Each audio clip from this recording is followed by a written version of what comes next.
Ce témoignage a été livré par Agnès Bellavoine au début des années 2000, plus de 6 décennies après les événements qui ont marqué sa jeunesse. Pendant 63 ans, elle a gardé le silence sur tout ce qu'elle a vécu alors qu'elle n'était qu'une jeune Française de 21 ans, dans un lieu d'où peu sont revenus avec une voix. Sans peur et sans plus rien à protéger, elle a décidé de parler. Non pour être retenue dans les mémoires, mais pour que ce qui a été fait ne disparaisse pas avec elle. Voici les paroles d'une femme qui a survécu lorsqu'elle fut jugée utile. Écoutez jusqu'au bout. Certaines histoires ne demandent pas l'attention. Elles l'exigent. J'avais 21 ans quand j'ai découvert que mon corps ne m'appartenait plus. Ce n'était pas quand on m'a arraché de chez moi, ni même quand les murs de ma chambre ont tremblé sous les coupes de crosse. Ce n'était pas non plus quand on a tatoué une série de chiffres sur la peau tendre de mon avant-bras, transformant mon identité en une équation administrative. Non. C'était l'instant précis où j'ai vu un médecin allemand m'examiner avec la même expression distanciée que l'on utilise pour évaluer un outil dans une quincaillerie. Il ne montrait aucune colère. Il n'y avait aucune trace de désir pervers dans ses yeux, ni même de haine idéologique. Il n'y avait qu'un intérêt technique, froid et calculé. Il a noté quelque chose sur une fiche cartonnée rigide. Il a tracé une marque nette avec un stylo à plumes rouges à côté de mon nom. Et puis, il a souri légèrement, un sourire presque imperceptible, comme celui d'un ingénieur qui vient de trouver exactement la pièce de rechange qu'il cherchait pour sa machine. À ce moment-là, dans cette salle aux carreaux blancs qui sentait l'éther et la peur rance, je ne savais pas encore ce que signifiait cette marque. Je ne savais pas qu'il existait un protocole secret, rédigé dans des bureaux feutrés à Berlin, loin de la boue et du sang. Je ignorais qu'il y avait des critères médicaux précis, des tableaux de mensuration et des tests d'endurance psychologique. Je ne savais pas qu'ils nous divisaient en catégories invisibles. Qu'aux yeux de ce système, la majorité des femmes étaient considérées comme du matériel descartable, à user jusqu'à la rupture, et que d'autres, comme moi, étaient jugées utiles. Je ne comprenais pas pourquoi j'avais été séparée de la file principale des prisonnières en cette matinée grise d'avril 1943. Pourquoi on m'avait conduite vers un bâtiment annexe, loin des aboiements des chiens? Pourquoi on m'avait pesée, mesurée, photographiée sous 3 angles différents? Pourquoi on avait testé ma capacité à rester dans un silence absolu pendant 30 secondes, chronomètre en main? Ce n'est que plus tard, beaucoup plus tard, quand l'innocence avait été calcinée, que j'ai compris que cet examen n'avait rien d'aléatoire. Ce n'était pas un tri sanitaire, c'était une sélection de haut niveau. Et le plus terrifiant, ce n'était pas d'échouer, c'était d'avoir réussi. J'avais passé le test. Je m'appelle Agnès Bellavoine. J'ai aujourd'hui 80 ans. Pendant 63 années, j'ai porté cette histoire comme on porte un éclat d'obus logé près d'une artère vitale. Un objet tranchant, enfoui sous la peau, impossible à retirer sans provoquer une hémorragie fatale. Je ne l'ai pas raconté à mes fils, qui ont grandi en pensant que leur mère était juste une femme silencieuse. Je ne l'ai pas raconté à mes petits-enfants, qui voient en moi une grand-mère gâteau. J'ai vécu une vie entière en faisant semblant, en mimant la normalité, en prétendant que cette nuit d'avril n'avait jamais existé. Mais le corps, lui, n'oublie jamais. Il se souvient du froid. Il se souvient de l'odeur. Il sait la vérité. Et maintenant, assise dans cette salle modeste au cœur de la campagne française, alors que la lumière de l'après-midi décline et que je sais que mon propre temps touche à sa fin, je parle. Je parle parce qu'il y a des choses qui ne doivent pas mourir avec moi. Parce qu'il y a eu un système. Parce qu'il y a eu des femmes marquées comme utiles pour soutenir une machine qui ne fonctionnait pas au carburant de la haine, mais à celui d'une efficacité glaciale. Et parce que j'étais l'une d'elles. Cette histoire est une archive vivante, un fragment de vérité que le temps tente d'effacer. Si vous pensez qu'il est crucial que ces voix résonnent encore aujourd'hui, montrez votre soutien à ce travail de mémoire en laissant un j'aime sur cette vidéo. Et dites-nous, dans les commentaires ci-dessous, depuis quelle ville ou quel pays vous écoutez le témoignage d'Agnès aujourd'hui. Votre présence ici est une forme de résistance contre l'oubli. Il faut que vous compreniez qui j'étais avant que le ciel ne me tombe sur la tête. Je n'étais pas une résistante héroïque qui faisait dérailler des trains. Je n'étais pas une espionne sophistiquée. J'étais Agnès. Juste Agnès. Je vivais à Rouen, près de la cathédrale dont la flèche semblait percer les nuages bas de Normandie. Mon monde se limitait à l'atelier de couture de ma tante et aux promenades le long de la Seine le dimanche.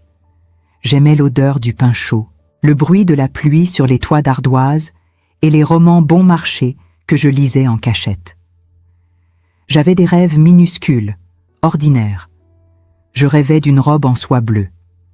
Je rêvais qu'un garçon nommé Pierre me regarde. Je rêvais que la guerre, cette chose lointaine dont parlaient les adultes à voix basse, finisse par s'évaporer comme une brume matinale. J'étais coupable d'une seule chose, la naïveté. Je pensais que si je ne regardais pas la guerre dans les yeux, elle ne me verrait pas. Je me trompais. Tout a basculé un mardi. Pas avec des explosions, mais avec un coup à la porte. 3 coups, secs, autoritaires. Le son du bois frappé à 4 heures du matin est un son que vous n'oubliez jamais. Il résonne dans votre estomac avant d'atteindre vos oreilles. Quand ma mère a ouvert, je n'ai pas vu des monstres. J'ai vu des uniformes, parfaitement repassés, des bottes cirées. C'est l'ordre qui m'a effrayé, pas le chaos. Le chaos, on peut tenter de s'y soustraire. L'ordre, lui, vous encercle. Ils cherchaient des ressources. C'était le mot qu'ils utilisaient. Pas prisonnière, pas esclave, ressources. J'ai été emmenée avec une petite valise contenant 2 chemises et une photo de mon père. Je suis montée dans un camion bâché où d'autres femmes pleuraient. Moi, je ne pleurais pas. J'étais figée, dans un état de stupeur, persuadée qu'il s'agissait d'une erreur administrative, que quelqu'un allait réaliser qu'Agnès Bellavoine n'avait rien à faire là. Le voyage a duré des jours, ou peut-être des heures. Le temps se distord quand on a peur. Nous avons fini par arriver dans ce lieu qui n'était pas un camp de concentration ordinaire, mais un centre de triage logistique, un nœud ferroviaire transformé en zone de quarantaine. C'est là que la sélection utile a commencé. Nous avons été alignés dans une cour battue par les vents. Il faisait un froid humide qui vous pénétrait jusqu'à la moelle. Autour de nous, des gardes avec des chiens, mais ils restaient en retrait. Au centre, des tables, des médecins en blouse blanche, des secrétaires avec des machines à écrire portatives. Le bruit des touches claquant sur le papier. Clac, clac, clac. Ce bruit me hante encore. C'était le bruit de nos vies en train d'être cataloguées. J'ai vu une femme devant moi être rejetée. Elle avait des varices sur les jambes. Le médecin a fait un geste vague de la main et elle a été dirigée vers la gauche, vers les camions qui partaient pour l'est, vers la fumée. Puis, mon tour est venu. Je me suis avancée. On m'a ordonné de me déshabiller. Pas avec violence, mais avec impatience. Comme on demande à un patient d'accélérer une consultation. Nue, frissonnante, sous le regard de 3 officiers et d'un médecin. Ils ne regardaient pas ma nudité. Ils regardaient ma structure. Bonne ossature, a murmuré l'un d'eux en allemand. Je comprenais un peu la langue, apprise à l'école. Main stable, pas de cicatrice visible, regard clair. Le médecin s'est approché de moi. Il a pris mon menton entre son pouce et son index, tournant mon visage vers la lumière crue d'une lampe électrique. Il a regardé mes dents, puis mes yeux. Il a posé une question étrange, d'une voix douce. « Si je vous demande de tenir ce fil sans bouger pendant 1 heure, pouvez-vous le faire ?» Il m'a tendu un fil de couture, fin comme un cheveu. Mes mains tremblèrent de froid, mais une part de moi, une part de survie reptilienne, a pris le dessus. J'ai pris le fil. J'ai bloqué ma respiration. J'ai figé mes muscles. Le fil n'a pas bougé. Il a regardé le chronomètre. 5 secondes. 10 secondes. 20 secondes. Le silence dans la pièce était total, lourd, oppressant. 30 secondes.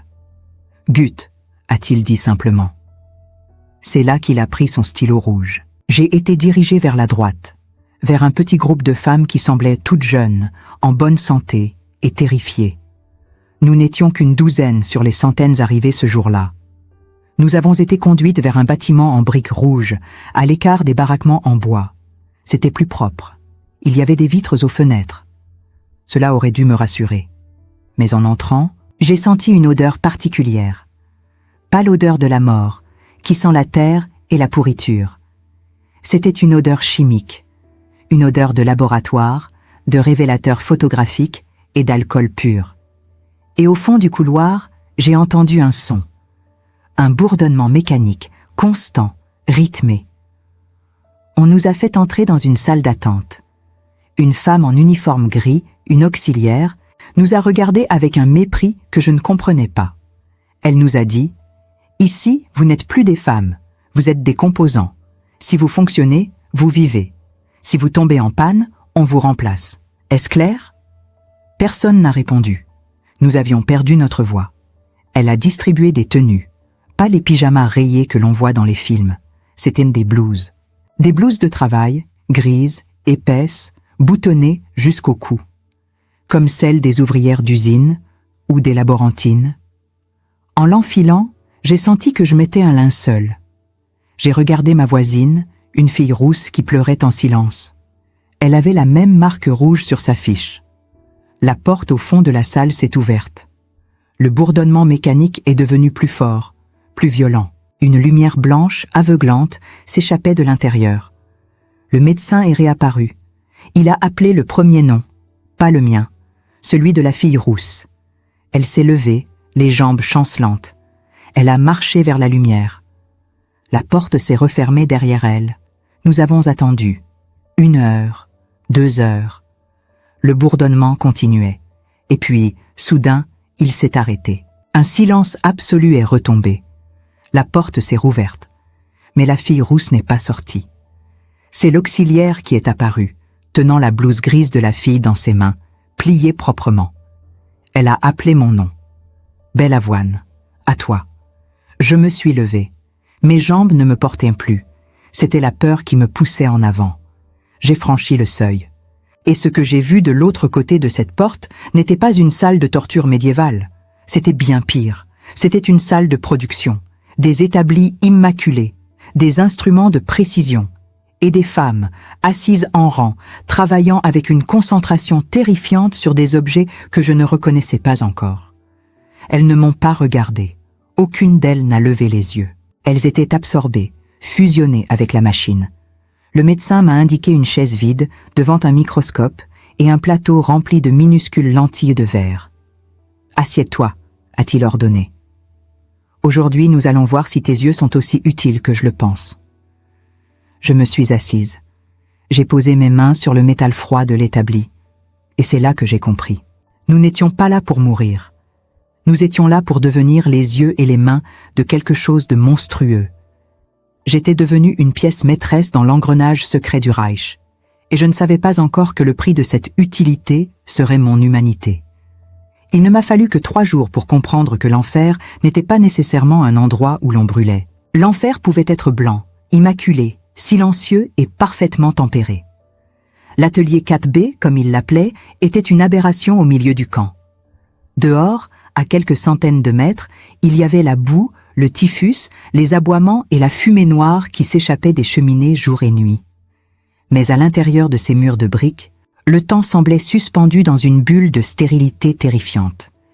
Nous n'étions plus des prisonnières. Nous étions devenus des extensions organiques de leur machine de précision. Mon poste de travail était le numéro 18.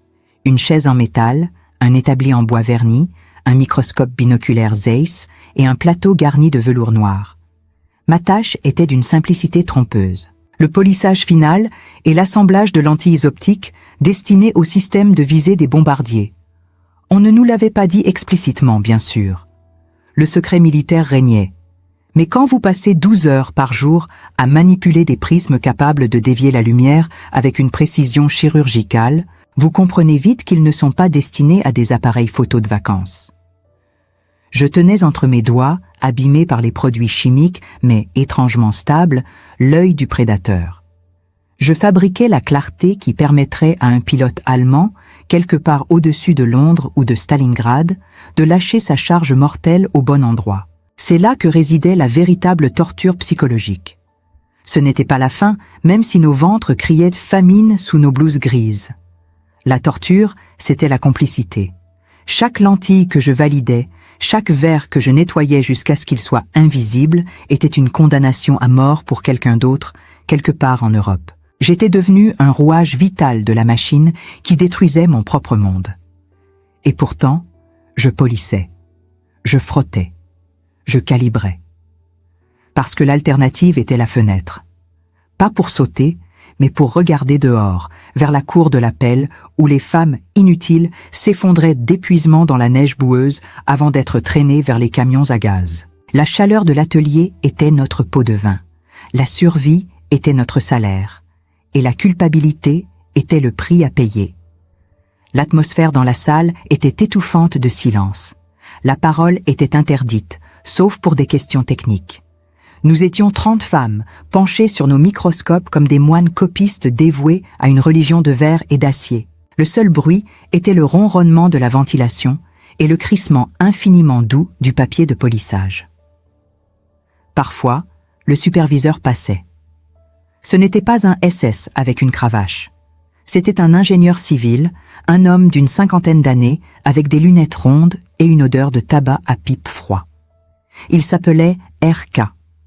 Il marchait doucement derrière nous, observant nos mains par-dessus nos épaules. Il ne criait jamais. Si une pièce était mal assemblée, il se contentait de tapoter l'établi avec son index 2 fois. Toc, toc. C'était le signal. La fille devait recommencer. Si cela arrivait une 2e fois, il notait le numéro du poste sur son carnet. Il n'y avait jamais de 3e fois. Le lendemain, la chaise était vide, puis occupée par une nouvelle arrivante au visage terrifié. Je me souviens d'une après-midi de novembre. La lumière déclinait tôt, et les lampes industrielles au-dessus de nous bourdonnaient. À ma gauche, au poste 17, il y avait une Polonaise prénommée Elżbieta. Elle avait des doigts de pianiste, longs et déliés, parfaits pour ce travail. Nous n'avions jamais échangé plus que des regards furtifs, mais je connaissais le rythme de sa respiration. Ce jour-là, son rythme était brisé. Elle tremblait. Pas de froid, mais de fièvre. Je voyais la sueur perler sur son front et goûter dangereusement près des lentilles immaculées. Elle essayait de contrôler ses spasmes, mordant ses lèvres jusqu'au sang pour ne pas tousser. Tout sautait sur une optique de précision. C'était la souillée de microparticules. C'était du sabotage. RK est entré. Il a commencé sa ronde. J'ai senti la tension monter dans la pièce comme une charge électrique. Elżbieta a retenu son souffle. Ses mains manipulaient une lentille convexe de grand diamètre. Je priais intérieurement, un chapelet laïque de désespoir. « Tiens bon, ne bouge pas. Il va passer. » L'ingénieur s'est arrêté derrière elle. Il a observé. Le silence s'est étiré, insoutenable. Elżbieta a réussi à placer la lentille dans son logement. C'était parfait. RK a hoché la tête, un signe rare d'approbation, et a fait un pas vers mon poste. Au moment où il se détournait, le corps d'Elżbieta l'a trahi. Un éternuement, violent, irrépressible, a explosé. Elle n'a pas eu le temps de mettre sa main devant sa bouche. De minuscules gouttelettes de salive ont atterri sur le plateau de velours et sur l'optique assemblée. Le temps s'est arrêté. Personne n'a bougé. Elżbieta a levé les yeux vers l'ingénieur, le visage drainé de toutes couleurs. Elle savait. Nous savions toutes. RK s'est retourné lentement. Il a regardé la lentille souillée. Il n'a pas hurlé. Il n'a pas levé la main sur elle. Il a simplement sorti un mouchoir de sa poche, a essuyé ses propres lunettes et a dit d'une voix calme, presque triste, « La contamination est l'ennemi de la perfection. Le composant 17 est défectueux. » Il ne parlait pas de la lentille, il parlait d'elle. 2 gardes sont entrés, appelés par un signe discret. Ils ont pris Elżbieta par les bras. Elle n'a pas crié, elle n'a pas supplié. Elle m'a jeté un dernier regard. Ce n'était pas de la peur, c'était une excuse. Elle s'excusait d'avoir brisé le rythme, d'avoir rappelé notre humanité faillible dans ce temple de la mécanique. Quand la porte s'est refermée, RK s'est tourné vers moi. Mon cœur battait si fort que je craignais qu'il ne fasse vibrer mon établi. « Nettoyez son poste numéro 18 », a-t-il ordonné, « et reprenez son travail. Nous avons un quota. » Je me suis levé. Mes jambes étaient en coton. J'ai pris le chiffon et l'alcool. J'ai effacé les traces de la vie d'Elżbieta. J'ai nettoyé sa sueur, sa peur, son existence, et je me suis assise à sa place pour finir l'assemblage. J'ai pleuré intérieurement, des larmes sèches qui brûlaient la gorge, Mais mes mains n'ont pas tremblé. J'ai fini la lentille. Elle était parfaite. C'est ce soir-là, en rentrant au dortoir réservé aux spécialistes, que j'ai compris que nous étions en train de perdre quelque chose de plus précieux que notre liberté. Nous perdions notre âme morceau par morceau, polie et abrasée jusqu'à disparaître. Les autres prisonnières du camp nous haïssaient. Elles nous appelaient les protégées, les collaboratrices. Elles voyaient nos mains propres, nos visages moins creusés, et elles nous crachaient dessus du regard. Comment leur expliquer que nous étions plus mortes qu'elles? Elles mouraient en victimes. Nous survivions en accomplices. Mais l'horreur avait des degrés que je n'avais pas encore explorés. Quelques semaines après la disparition d'Elżbieta, la production a changé. On nous a apporté de nouveaux plans, de nouvelles caisses. Les lentilles étaient différentes, plus épaisses, traitées avec un revêtement plombé spécial. Et les boîtiers métalliques qui les accompagnaient portaient des inscriptions que je n'avais jamais vues. Ce n'était plus pour des avions. C'était pour quelque chose au sol, quelque chose de lourd. Un jour, lors d'une pause forcée due à une coupure d'électricité, je me suis retrouvé près de la zone de stockage. Une caisse était entr'ouverte. J'ai vu une photo technique glisser dans une fiche de montage. Ce n'était pas un viseur de bombardier, c'était une lunette de visée pour fusil de précision à longue portée. Et à côté, une note manuscrite en allemand. Essai clinique requis sur cible mobile. Mon sang s'est glacé. Cible mobile.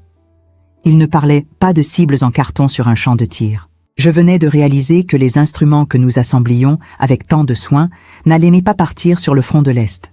Ils restaient ici. Ils étaient destinés au tour de garde. Je fabriquais les lunettes qui allaient servir à tuer les femmes de l'autre côté du grillage, celles qui tentaient de s'enfuir ou qui s'écroulaient simplement lors de l'appel. J'ai regardé mes mains. Elles étaient propres, sans une trace de cambouis. Mais en cet instant, j'ai vu le sang. Des litres de sang invisibles qui coulaient de mes doigts jusqu'au sol de béton. J'ai failli vomir. J'ai voulu courir, crier, briser les lentilles. Mais l'instinct de survie, ce monstre froid qui vivait désormais en moi, m'a cloué sur place. J'ai refermé la caisse. Je suis retourné à mon poste. Et quand la lumière est revenue, j'ai recommencé à travailler. Mais quelque chose avait changé. Je ne polissais plus pour survivre, je polissais pour me souvenir. Je mémorisais chaque défaut, chaque micro-rayure, chaque numéro de série. Je me suis fait une promesse silencieuse. Si je sors d'ici, je n'aurai pas seulement raconté ce qu'ils nous ont fait. Je raconterai ce qu'ils nous ont fait faire. Cependant, je ne savais pas que le véritable test n'était pas technique. Il approchait. L'ingénieur en chef allait bientôt exiger de nous plus que de la main-d'œuvre. Il allait exiger une loyauté active. Et pour cela, il avait préparé une épreuve spéciale, une nuit où l'atelier 4B cesserait d'être une usine pour devenir un théâtre de cruauté pure. On dit souvent que les yeux sont le miroir de l'âme. Mais dans l'atelier 4B, j'ai appris que les yeux pouvaient aussi être une simple variable mathématique, un problème d'optique à résoudre. Après ma découverte dans la caisse de stockage, quelque chose s'était brisé en moi. Je ne polissais plus du verre, je polissais la mort. Chaque lentille convexe que je tenais entre mes pinces Bruxelles me semblait lourde, comme si elle contenait déjà le poids des vies qu'elle allait aider à effacer. J'essayais de ne pas penser, de me réfugier dans la technique pure. Indice de réfraction, courbure, dioptrie. Je me répétais ces mots comme des mantras pour étouffer le cri qui grandissait dans ma gorge. Mais le système, dans sa perversité, ne nous laissait pas le luxe de l'abstraction. Il fallait que nous voyions. L'hiver 1943 est arrivé avec une brutalité qui a gelé l'Europe entière. Même à l'intérieur de notre atelier chauffé, les vitres se couvraient de givre. Une nuit, alors que le vent hurlait dehors comme une bête blessée, la routine feutrée de notre production a été interrompue. Il était 2 heures du matin. La fatigue rendait nos mouvements plus lents, nos paupières lourdes. La porte principale s'est ouverte avec fracas, laissant entrer une bouffée d'air glacial qui a fait voler les papiers sur les établis. RK est entré, suivi de 2 officiers SS que nous ne connaissions pas. Ils ne portaient pas des caisses de composants cette fois. L'un d'eux portait un étui long, en cuir sombre. Le silence dans la salle est devenu absolu. Même le bourdonnement de la ventilation semblait s'être tu par respect ou par peur. RK avait l'air nerveux, ce qui était inhabituel pour cet homme de glace. Il a balayé la salle du regard, ses yeux glissant sur les rangées de têtes baissées avant de s'arrêter sur moi. « Numéro 18 », a-t-il dit. Sa voix n'était pas forte, mais elle a claqué comme un fouet. « Approchez, apportez votre lot terminé. » Je me suis levé, mes jambes tremblaient, mais j'ai pris le plateau de velours contenant les 6 lunettes de visée que j'avais assemblées durant la journée.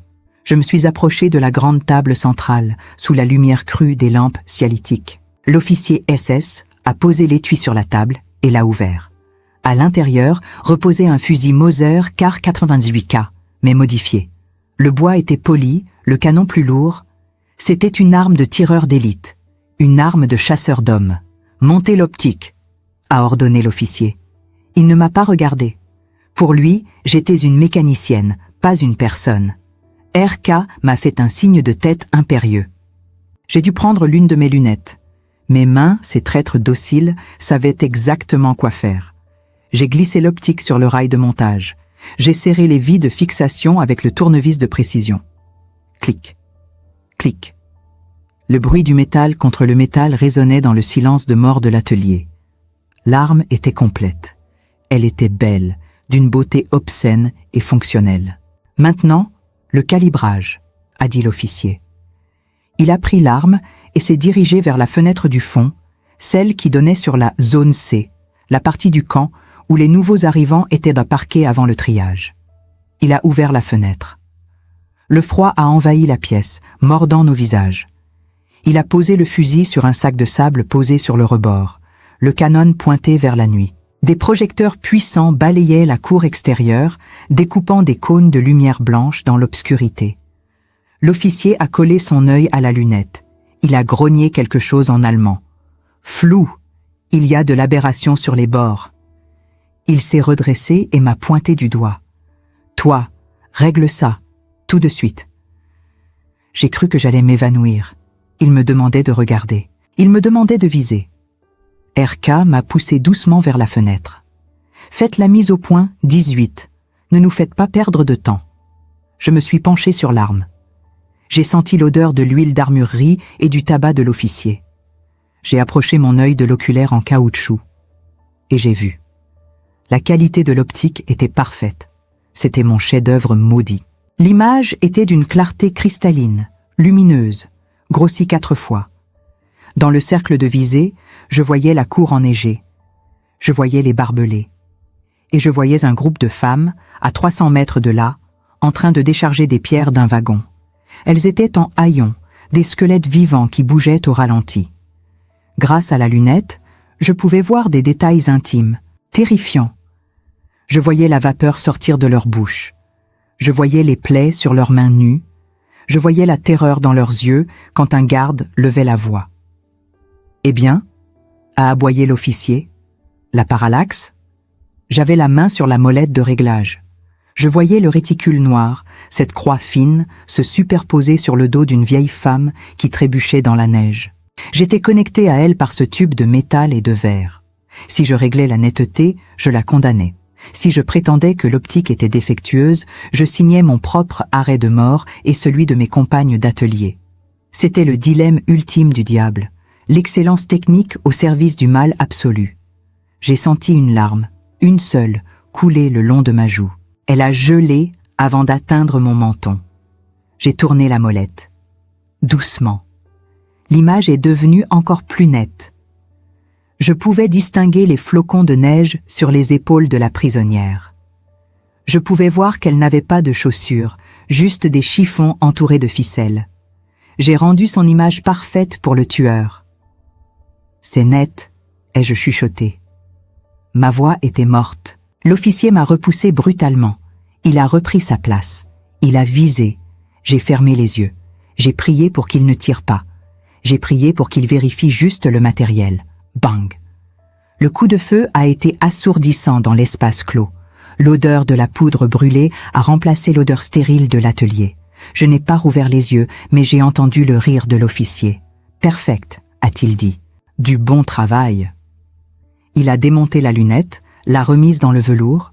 Ils sont repartis comme ils étaient venus, laissant la fenêtre ouverte et une douille fumante sur le sol.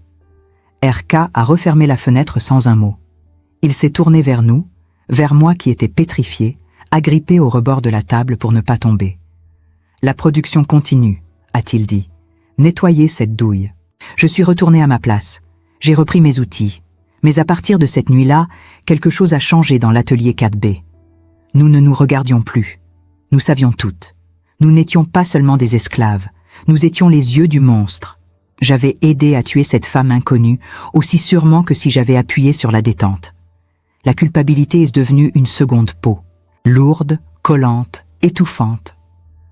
Pourtant, c'est dans cette obscurité totale que la première étincelle de résistance est née. Pas une résistance héroïque avec des armes et des plans de sabotage. Non, c'était une résistance minuscule, invisible. En nettoyant la lunette suivante, ma main a glissé. Volontairement, j'ai créé une micro-rayure sur la lentille interne, invisible à l'œil nu lors d'une inspection rapide, mais suffisante pour créer une diffraction de la lumière en cas de fort soleil, rendant le tir imprécis de quelques centimètres à longue distance. Quelques centimètres. La différence entre un cœur et une épaule. La différence entre la mort et une blessure. C'était dérisoire. C'était suicidaire. Si RK l'avait vu au microscope, j'aurais fini dans le four crématoire le soir même. Mais il ne l'a pas vu. Et pour la première fois depuis des mois, j'ai respiré. J'avais trouvé un moyen de reprendre une fraction de mon pouvoir. Je ne pouvais pas sauver le monde, mais je pouvais peut-être, juste peut-être, faire rater un tir. Je pensais avoir atteint le fond, avoir vu le pire.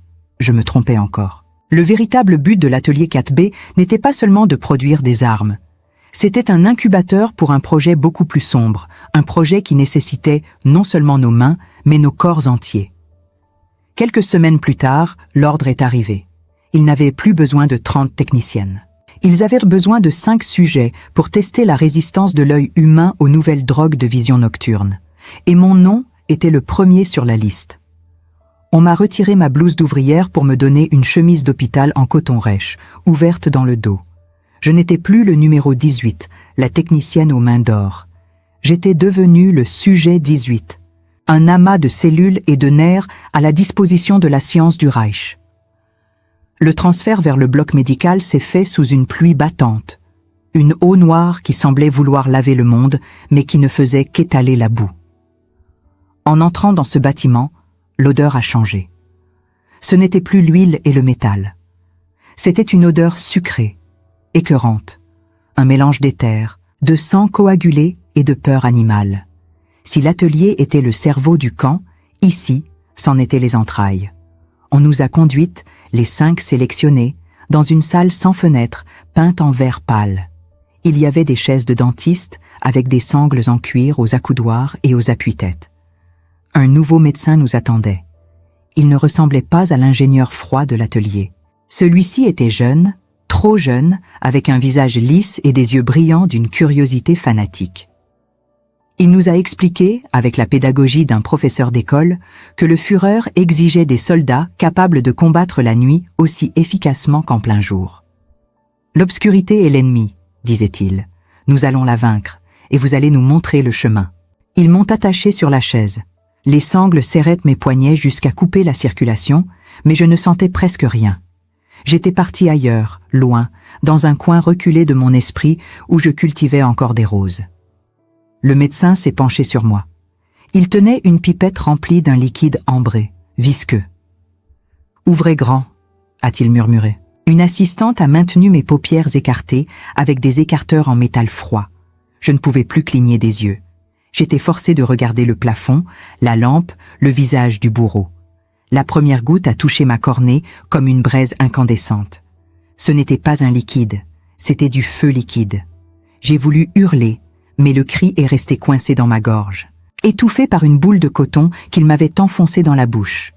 La douleur était absolue, blanche, aveuglante. Elle irradiait derrière mes yeux, brûlant le nerf optique, envahissant mon crâne comme si on y versait de l'acide. « C'est normal », disait la voix lointaine du médecin. « La solution stimule la rétine.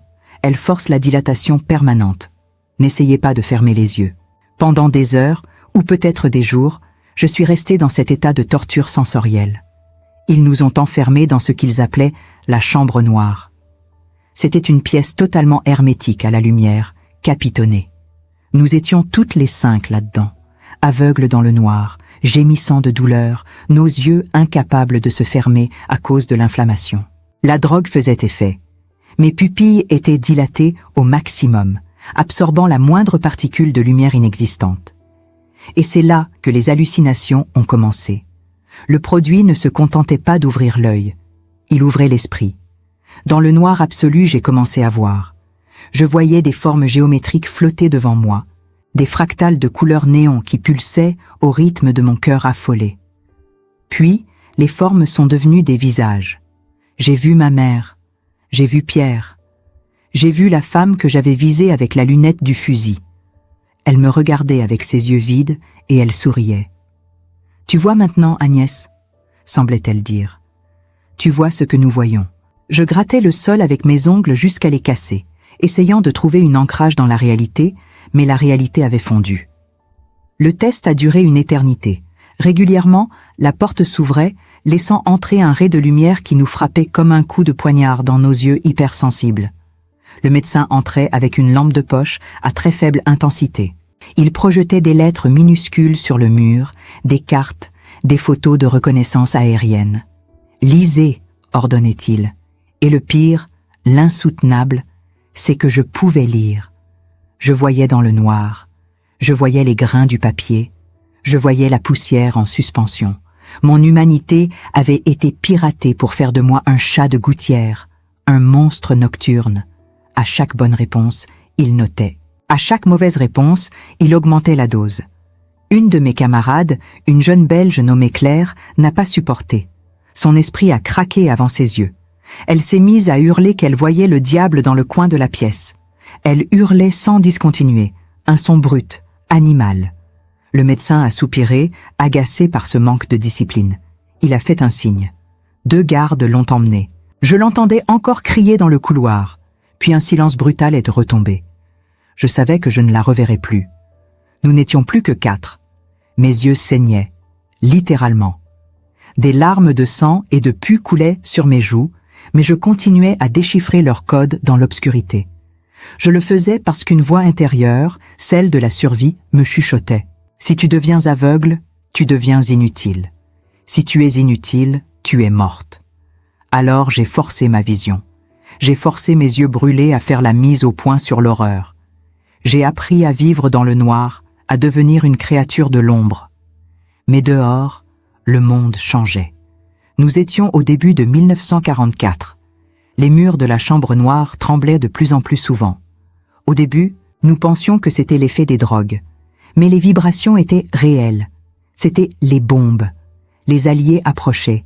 L'usine, notre atelier, ce camp maudit, tout cela était devenu une cible.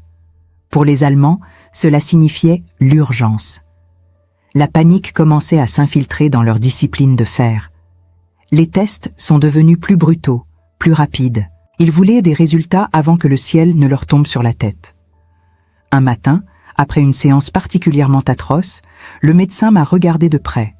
Mes yeux étaient injectés de sang, l'iris presque invisible sous la pupille noire dilatée. Sujet 18, photophobie sévère. Début de décollement rétinien, a-t-il diagnostiqué froidement. Il a refermé son dossier. Ce geste, je le connaissais. C'était le geste du rebut. J'avais atteint la limite de l'utilité physiologique. Mes yeux étaient détruits. J'avais donné ma vue pour leur guerre, et maintenant, je n'étais plus qu'un déchet aveugle. Transférez-la au baraque 9, a-t-il dit à l'assistant. Le baraque 9, le mouroir, l'antichambre du crématoire. C'était là qu'on mettait ceux qui ne pouvaient plus travailler en attendant que le gaz soit disponible. J'ai senti le froid m'envahir, plus intense que celui de l'hiver. C'était fini. J'avais survécu à la sélection, à l'atelier, à la complicité, à la torture, pour finir jeté comme une ampoule grillée. Les gardes m'ont saisi.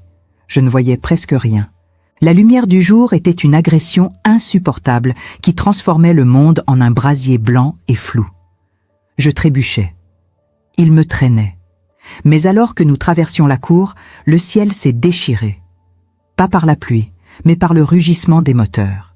Des centaines de moteurs. Les sirènes du camp se sont mises à hurler. Un cri mécanique désespéré qui se mêlait aux aboiements des chiens. C'était un raid aérien. Un vrai. Le chaos a éclaté instantanément. Les gardes ont lâché mes bras pour courir vers les abris. Je suis tombé dans la boue, aveuglé, seul au milieu de l'apocalypse qui commençait. Je ne voyais pas les avions, mais je sentais les explosions. La terre sautait sous mon corps. La chaleur des déflagrations me frappait le visage. Et là, couché dans la terre gelée, incapable de voir le soleil, avec mes yeux détruits par leur science maudite, j'ai réalisé quelque chose. Je n'étais pas morte. Et pour la première fois, le chaos n'était pas mon ennemi. Le chaos était ma seule chance.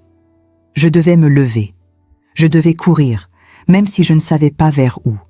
Je devais fuir dans ce noir que je connaissais désormais mieux que personne. C'est à ce moment précis, alors que le monde s'effondrait autour de moi dans un vacarme de fer et de feu, que j'ai senti une main saisir ma cheville. Une main ferme. J'ai cru que c'était la fin. J'ai cru que c'était la mort qui venait me réclamer. Mais une voix a chuchoté à mon oreille, une voix française, rauque et pressante. « Ne bouge pas, petite. Si tu bouges, il te voit. Attends la fumée. » Je ne savais pas qui c'était. Je ne voyais qu'une ombre floue. Mais dans cet enfer, cette voix était la première chose humaine que j'entendais depuis des années. Et elle m'offrait l'impossible. Un choix.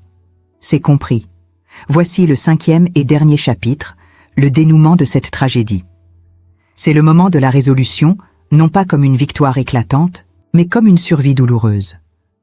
Le texte est dense, émotionnel, et ferme la boucle narrative avec une puissance réflexive. Chapitre 5. L'héritage de l'ombre. La main qui tenait ma cheville ne m'a pas lâché. C'était celle d'un homme, un prisonnier politique français affecté à l'entretien des voies ferrées, qui avait profité de la confusion pour se jeter à terre près de moi. Autour de nous, le monde n'était plus que fracas. Les bombes alliées tombaient sur les usines, sur les dépôts de munitions et sur l'atelier 4B. La terre se soulevait par vagues, comme une mer en furie faite de terre et de métal. Mais le plus terrifiant, ce n'était pas le bruit, c'était la fumée. Une fumée noire, épaisse, grasse, issue des réservoirs de carburant en feu, a envahi la cour en quelques secondes. Elle a avalé le soleil. Elle a transformé le jour en une nuit artificielle, impénétrable pour un œil humain normal. Les gardes hurlaient, perdus, tirant à l'aveuglette dans ce brouillard toxique. L'homme à côté de moi toussait, paniqué.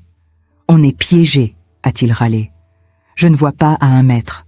On va se faire tuer ici. » Et c'est là que l'ironie la plus cruelle de mon existence s'est révélée. Le protocole médical, cette torture destinée à faire de moi une créature de la nuit, a soudainement pris tout son sens. Mes yeux brûlés, dilatés au-delà du raisonnable, incapables de supporter la lumière du jour, ont trouvé leur élément. Dans cette obscurité de suie et de cendres, je voyais. Je ne voyais pas comme vous et moi voyons aujourd'hui. Je voyais dans un spectre de gris et de contrastes violents. Les flammes au loin dessinaient des ombres nettes. Je distinguais les silhouettes des gardes qui trébuchaient. Et surtout, je voyais ce que l'homme ne pouvait pas voir. Une brèche. Le souffle d'une explosion avait tordu le grillage électrifié à 50 mètres de nous. Le chemin était ouvert, mais il fallait traverser un champ de débris invisibles pour les autres. J'ai serré la main de l'homme. C'est moi qui l'ai tiré. Moi, l'aveugle, la brisée, le rebut. « Lève-toi !» lui ai-je hurlé par-dessus le sifflement d'une bombe. « Je vois la sortie, suis-moi !» Nous avons couru. Je le guidais à travers l'apocalypse, évitant les cratères fumants et les corps allongés. Mes yeux me faisaient souffrir le martyre. Chaque particule de fumée était comme du verre pilé sous mes paupières, mais je ne les fermais pas. Je fixais cette brèche dans le grillage comme si c'était la porte du paradis. Nous sommes passés. Nous avons couru dans la forêt, laissant derrière nous l'usine en flammes, l'atelier de l'horreur et les cendres de celles qui n'avaient pas eu ma chance. Nous avons couru jusqu'à ce que nos poumons brûlent autant que mes yeux. Puis, nous nous sommes effondrés dans la neige, libres mais détruits. Je ne me souviens pas des jours qui ont suivi. On m'a dit plus tard que j'avais été trouvée par une patrouille américaine, délirante, les yeux bandés par des chiffons sales. Je me suis réveillée 3 semaines plus tard dans un hôpital militaire à Lyon. Tout était blanc. Trop blanc. J'ai hurlé qu'on éteigne la lumière. Une infirmière a accouru pour fermer les rideaux. « C'est fini, ma chérie », disait-elle. « La guerre est finie. » Elle avait tort. La guerre des armes était finie, oui, mais la mienne ne faisait que commencer. Le diagnostic des ophtalmologues a été sans appel. Mes rétines étaient irréversiblement brûlées par les agents chimiques. Je ne serais pas aveugle, non, mais je serais condamnée à vivre dans la pénombre. La lumière directe du soleil m'est devenue insupportable, une douleur physique aiguë qui ne m'a jamais quittée. Je suis rentrée chez moi, à Rouen. Ma mère ne m'a pas reconnue. J'étais partie jeune fille naïve. Je revenais spectre aux lunettes noires. J'ai essayé de reprendre une vie. J'ai rencontré un homme bon, un homme patient qui a accepté que je vive volet clos. J'ai eu des enfants. J'ai cousu des vêtements pour eux à la lumière d'une lampe faible. J'ai appris à sourire sur les photos de famille, même si derrière mes verres fumés, mes yeux pleuraient sans cesse, une réaction réflexe qui ne s'arrête jamais vraiment. Mais je n'ai jamais parlé. Jamais. Pourquoi? Parce que comment expliquer l'inexplicable? Comment dire à mon mari, qui me trouvait belle, que j'avais été utile aux nazis? Comment avouer que j'avais poli les lentilles qui ont tué nos propres soldats? Comment raconter que j'avais survécu parce que j'avais accepté de devenir un monstre? La honte est un ciment plus fort que le silence. Je me sentais coupable d'être vivante. Coupable d'avoir réussi les tests. Coupable d'avoir vu dans le noir quand les autres mouraient dans la lumière. J'ai enfoui l'atelier 4B au plus profond de moi. J'ai laissé le monde célébrer les héros, les résistants, les débarquements. Moi, je n'étais rien de tout cela. J'étais une victime complice, une pièce détachée qui avait survécu à la machine. Alors pourquoi parler aujourd'hui? Pourquoi, à 80 ans, briser ce sceau de 60 ans? Regardez autour de vous. Regardez le monde d'aujourd'hui. J'écoute les nouvelles, je sens l'air du temps. Et je reconnais cette odeur. Pas l'odeur du gaz ou de la poudre, mais l'odeur de la rationalité froide. J'entends à nouveau des gens parler d'êtres humains en termes de statistiques, de coûts, d'utilité. J'entends parler de tri. J'entends parler d'efficacité au détriment de l'humanité. Le système qui m'a brisé n'a pas commencé par des chambres à gaz. Il a commencé par des tableaux Excel. Il a commencé par des médecins et des ingénieurs qui ont décidé que certaines vies valèrent la peine d'être vécues et d'autres non, basées sur des critères techniques. Ils ont transformé le mal en une procédure administrative. Ils ont rendu l'horreur propre, clinique, justifiable. Je parle parce que je suis la preuve vivante de ce qui arrive quand on traite l'être humain comme un outil. Je parle parce que mes yeux, ces yeux détruits, qui ne supportent plus le soleil, ont vu ce que l'homme est capable de faire quand il oublie que l'autre est son frère pour ne voir en lui qu'une ressource. Je vais bientôt mourir. Mes hortensias fleuriront sans moi l'année prochaine. Mais avant de partir, je voulais vous laisser ce témoignage. Ne vous laissez jamais, jamais réduire à un numéro. Ne laissez jamais personne vous dire que votre valeur dépend de votre utilité. Et surtout, méfiez-vous de ceux qui vous proposent un monde parfait, ordonné et efficace, s'ils ne sont pas capables de vous regarder dans les yeux avec compassion. Je m'appelle Agnès Bellavoine. J'étais le sujet 18. Et aujourd'hui, enfin, je reprends mon nom. Je ne vis plus dans le noir. En vous racontant cette histoire, j'ai l'impression, pour la première fois depuis 1943, de voir enfin la vraie lumière, celle de la vérité. Le récit d'Agnès Bellavoine ne s'éteint pas lorsque l'écran s'assombrit. Il reste suspendu dans le lourd silence qui remplit désormais votre pièce. Ce que nous venons d'entendre n'est pas seulement un écho du passé, c'est un miroir impitoyable tendu vers notre présent. Agnès a sacrifié sa propre vue pour survivre à un monde qui plaçait l'utilité au-dessus de la vie, nous laissant face à la question la plus obsédante de toutes. Jusqu'où sommes-nous prêts à aller lorsque la cruauté se drape dans les habits de l'efficacité technique? Aujourd'hui, vous n'avez pas été un simple spectateur passif d'un drame historique. En écoutant le souffle tremblant d'Agnès et en témoignant de l'obscurité qu'elle a habitée pendant des décennies, vous êtes devenu le gardien de cette mémoire. L'oubli est la seconde mort des victimes, et l'algorithme de la vie moderne est conçu pour effacer ce qui est douloureux. Mais votre présence ici, jusqu'à la toute dernière seconde, est un acte de résistance. Vous avez choisi de regarder, tout comme elle a été forcée de le faire, la vérité nue et crue de la condition humaine. Je vous invite à rompre le silence qu'Agnès a gardé pendant 63 ans. Descendez dans l'espace commentaire et inscrivez ce que cette histoire a réveillé en vous. N'écrivez pas une phrase vide, partagez votre réflexion. Dans un monde qui tente de nous transformer en chiffres et en données, votre voix humaine, votre empathie et votre pensée sont les outils les plus puissants dont nous disposons. Dites-nous, quel aspect de cette utilité glaciale vous a le plus bouleversé? Depuis quel coin du monde regardez-vous ce documentaire aujourd'hui? Cette chaîne n'existe pas simplement pour raconter des histoires. Elle existe pour exhumer les âmes que l'histoire a tenté d'ensevelir. Notre travail d'investigation, d'écriture et de production est animé par une seule mission: empêcher que le passé ne devienne qu'une simple note de bas de page. Si vous croyez en l'importance de garder ces voix vivantes, si le courage d'Agnès a touché quelque chose de profond en vous, je vous demande de vous abonner et d'activer les notifications. Ne le faites pas pour l'algorithme, faites-le pour la mémoire. Agnès Bellavoine a vécu dans les ténèbres pour que nous puissions voir la lumière de la vérité. Désormais, la responsabilité de maintenir cette flamme allumée est entre vos mains. Partagez ce documentaire avec quelqu'un qui a besoin de savoir que l'histoire est faite de personnes et non de statistiques. Merci d'avoir regardé, d'avoir ressenti et, surtout, d'avoir choisi de vous souvenir. On se retrouve pour la prochaine histoire que le monde a tenté d'oublier.